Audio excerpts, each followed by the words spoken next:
In the heart of Africa, not long ago, life followed rhythms as old as the land itself. Families gathered under stars to share stories passed down from generations. People fetched water from the rivers, grew their food, and traded goods in open-air markets. Wisdom came from elders. Culture was alive, spoken, sung, danced, and lived, but today, everything is changing. A mother in a rural village now pays for groceries using her phone. A grandfather watches his grandson's graduation on a tablet. A teenager learns to write code from an online course, hundreds of miles away from the nearest university. Technology has arrived, not with noise or conflict, but with quiet persistence. And in its path, it is reshaping nearly every aspect of traditional African life. It changes how we speak, how we learn, how we earn a living, and even how we love. It offers possibilities. But it also raises questions. What do we gain, and what might we lose? In the past, knowledge was passed on through proverbs and fireside tales. Today, children are raised on TikTok and YouTube. The community gatherings, once vibrant with laughter and shared meals, are now silent as faces glow in the light of mobile screens. Dating, once a dance of tradition, is now a series of messages and emojis.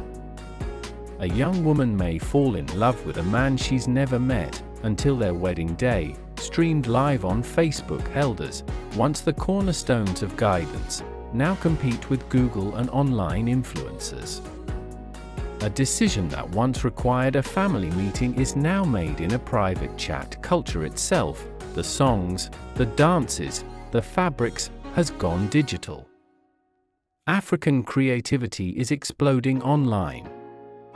Artists from Tanzania to Senegal are reaching millions.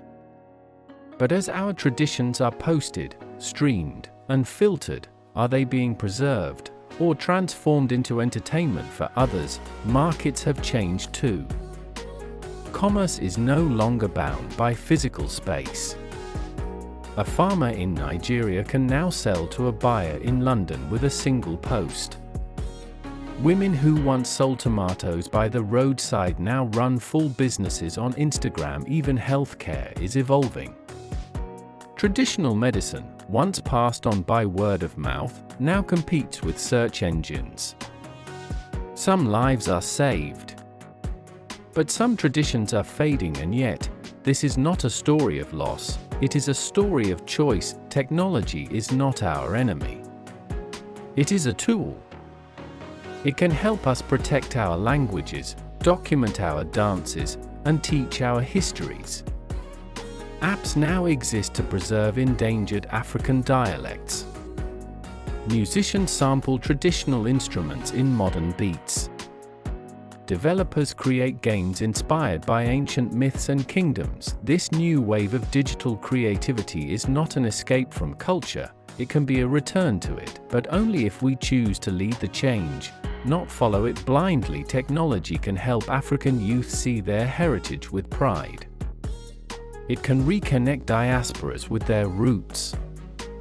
It can empower communities, preserve memories, and open doors that were once sealed by poverty and distance. But if we are not careful, it can also erase the wisdom of our ancestors. One notification at a time. We are at a crossroads. Do we let technology define who we are? Or do we use it to amplify who we've always been? The future is calling, and Africa is ready, not to imitate the world, but to show it a new path. One that blends the power of innovation with the strength of tradition. Let our stories be told not just through data, but through drums. Let our progress be measured not just in code, but in connection. Let us use the tools of tomorrow to protect the soul of yesterday.